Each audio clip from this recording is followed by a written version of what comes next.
దేవనూరి అటవీ భూములకు సంబంధించి వస్తున్నటువంటి వార్తల్లో వాస్తవం లేదని చెప్పి ఇప్పటికే మాజీ మంత్రిగా డిప్యూటీ సీఎంగా పనిచేసినటువంటి కడియం శ్రీహరి గారు స్టేషన్ గణపూర్ ఎమ్మెల్యేగా ఉన్నారు. ఎందుకంటే ఇప్పటికే అనేక ఆరోపణలు వస్తున్నటువంటి నేపథ్యంలో వాటిని తీవ్రంగా ఖండిస్తున్నారు.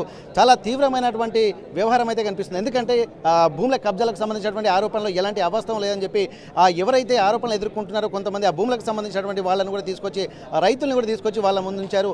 ప్రస్తుతానికైతే మీడియా ముందు వచ్చినటువంటి కడియం శ్రీహరి గారు వారు ఏం మాట్లాడతారో ఒకసారి చూద్దాం. నమస్తే సార్, ఇప్పటి వరకు ఈ భూములకు సంబంధించి కూడా ఇనుపరాతి గుట్టలు అంటేనే ఎప్పటి నుంచో ఒక సంచలనంగా ఉన్నది. ఇప్పుడు మనకు హనుమకొండ జిల్లాకు ఉన్నటువంటి ఏకైక ఒక లంగ్స్ అన్నటువంటి వ్యవహారం చెప్తున్నారు. ఇట్లాంటి సందర్భంలో ఈ ఆరోపణలు ఎట్లా చూస్తున్నారు సార్ మీరు? దేవనూరు గుట్టలు లేదా ఇనుపరాతి గుట్టలు అటవీ అధీనంలో ఉన్న భూములు ఈ రోజు వరకు కూడా ఒక ఎకరం కూడా ఎవరు కబ్జా చేయలేదు. రెవెన్యూ వాళ్లకు, ఫారెస్ట్ వాళ్లకు రైతుల మధ్యన ఒక 43 ఎకరాలకు సంబంధించిన తగాదా ఉన్నది. ఈ రైతులకు పట్టాదారు పాస్బుక్లు ఉన్నాయి. తెలంగాణ వచ్చిన తర్వాత బీఆర్ఎస్ గవర్నమెంట్ ఇచ్చిన ధరణి పాస్బుక్లు ఉన్నాయి. వాళ్ళు ఇచ్చిన రైతు బంధు కూడా ఉంది. జాయింట్ సర్వేలో 2 సార్లు కూడా ఇవి వాళ్ళ పట్టా భూములని తేల్చడం జరిగింది. డ్రాఫ్ట్ నోటిఫికేషన్లో లేకున్నా అటవీ శాఖ వాళ్ళు ఈ భూములను వాళ్ళ అధీనంలో పెట్టుకుని రైతులను ఇబ్బంది పెడుతున్నారు అనేది చాలా స్పష్టంగా అధికారులు చెప్తున్నారు. నాది లిమిటెడ్ పాయింట్. అటవీ భూములను ఒకవైపు కాపాడుతూనే దాన్ని ఎకో టూరిజంగా డెవలప్ చేయాలని, పట్టాలున్న రైతులకు మాత్రము వాళ్ళ భూమిని వాళ్ళకి అప్పచెప్పి వాళ్ళు సాగు చేసుకునే విధంగా సహకరించాలనేది నా ఆలోచన తప్ప అందులో ఎక్కడ కూడా భూమి కబ్జా కాలేదు. 1000 ఎకరాలు వేరే వారి చేతికి పోలేదు. ఎవరు అక్కడ ఉన్న చెట్లను కొట్టేయలేదు. సార్, ఇప్పుడు 1000 ఎకరాల దగ్గరికి పోయింది. నిన్న వచ్చేసరికి మళ్ళీ 43-50 ఎకరాల విషయాన్ని మాట్లాడుతున్నారు. సార్, దీన్ని దృష్టిలో పెట్టుకుంటే అసలు ఏం జరుగుతుందని మీరు భావిస్తున్నారు సార్? ఏం లేదు, ఒక వ్యక్తి యొక్క ప్రతిష్టను దెబ్బతీయాలని, ఆయన ఇమేజ్ని దెబ్బతీయాలని చేసే శిఖండి రాజకీయాలు ఇవి.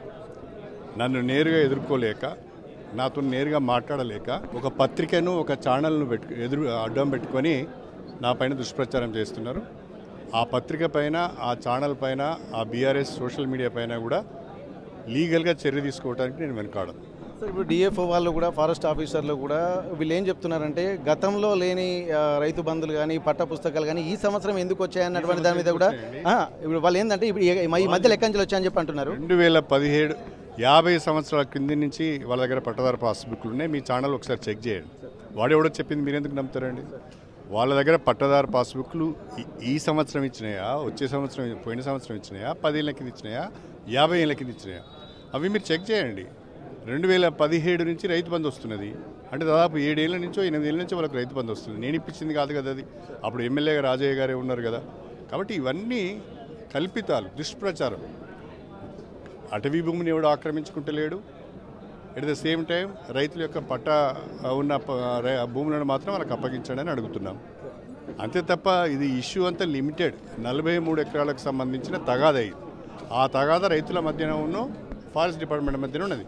అది పరిష్కారం చేయమంటున్నాం, అంతే, వేరేం లేదు. సార్, ఇప్పుడు ఈ అంశం ఎట్లాగో మీ పరిధిలో ఉంది కాబట్టి, మీరు నియోజకవర్గ పరిధిలో ఉంది కాబట్టి, ఇప్పుడు ఒక 14 సంవత్సరాలు మంత్రిగా పనిచేసిన నేపథ్యంలో ఇప్పుడు దీన్ని ఒక పర్యాటకంగా కూడా ఇప్పుడు దాన్ని పరిరక్షణ దృష్టిలో పెట్టుకొని మీరు ఏం చేయాలనుకుంటున్నారు? ఇప్పుడు దీన్ని దృష్టిలో పెట్టుకొని అటవీ శాఖకు 1967లో 3750 ఎకరాలు డ్రాఫ్ట్ నోటిఫికేషన్ను ఇవ్వండి అని ప్రతిపాదించడం జరిగింది. అది ప్రతిపాదన స్టేజ్లోనే ఉన్నది. ఇంతవరకు డ్రాఫ్ట్ నోటిఫికేషన్ ఇవ్వలేదు. ఇప్పుడు దాని డ్రాఫ్ట్ నోటిఫికేషన్ ఇప్పించి ఆ మొత్తం భూమిని అటవీ శాఖకు అప్పచెప్పి అక్కడ ధర్మసాగర్ రిజర్వాయర్ని కూడా కలుపుకొని దేవనూరు గుట్టలను ధర్మసాగర్ రిజర్వాయర్ని కలిపి ఎకో టూరిజం ప్రాజెక్ట్ తయారు చేయాలని చెప్పి ముఖ్యమంత్రి గారికి, ఇన్ఛార్జ్ మినిస్టర్ గారికి కూడా చెప్పాను. వారు ఒప్పుకున్నారు. ఒక కన్సల్టెన్సీ ద్వారా ఆ ప్రాజెక్ట్ రిపోర్ట్ తయారు చేయబోతున్నాం. అయితే ఇప్పటికీ దాదాపు దేవనూరు గుట్టలకు సంబంధించి ఇప్పుడు దాదాపు 3050 ఎకరాలు ఉన్నటువంటి నేపథ్యంలో వీటన్నిటిని దృష్టిలో పెట్టుకుని కూడా ఎకో టూరిజం ప్రణాళికలు చేయాల్సినటువంటి అవసరం అయితే కనిపిస్తుంది. కొంతమంది చెప్తున్నటువంటి అవాస్తవమైనటువంటి విషయాల మీద కూడా తనకు ఒక ఇమేజ్ ఉన్నటువంటి, తనను 14 సంవత్సరాలు మంత్రిగా పనిచేశారు, తనకున్నటువంటి రాజకీయ అనుభవం కూడా ఎవరికి లేదు కాబట్టి తనను కావాలని టార్గెట్ చేస్తున్నారనే ఒక ఆలోచనలు మాత్రం చేస్తున్నారు. ఏదేమైనప్పటికీ కూడా దీన్ని ఇప్పటికి కూడా తన దృష్టికి వచ్చింది కాబట్టి ఒక ఎకో టూరిజంనే పరమావధిగా దీన్ని ప్లాన్ చేసుకుని ఇప్పటికే సీఎం దృష్టిలో పెట్టుకుని ఇప్పుడు ఒక ఈ డిపిఆర్లు కూడా రూపొందించి ఒక ప్రణాళికాబద్ధంగా ముందుకు వెళ్తామన్నటువంటి ఒక ఆలోచన మాత్రం మాజీ మంత్రిగా పనిచేశారు. అలాగే స్టేషన్ గణపూర్ ఎమ్మెల్యే మాజీ డిప్యూటీ సీఎం కడియం శ్రీహరి చెప్తున్నటువంటి పరిస్థితి.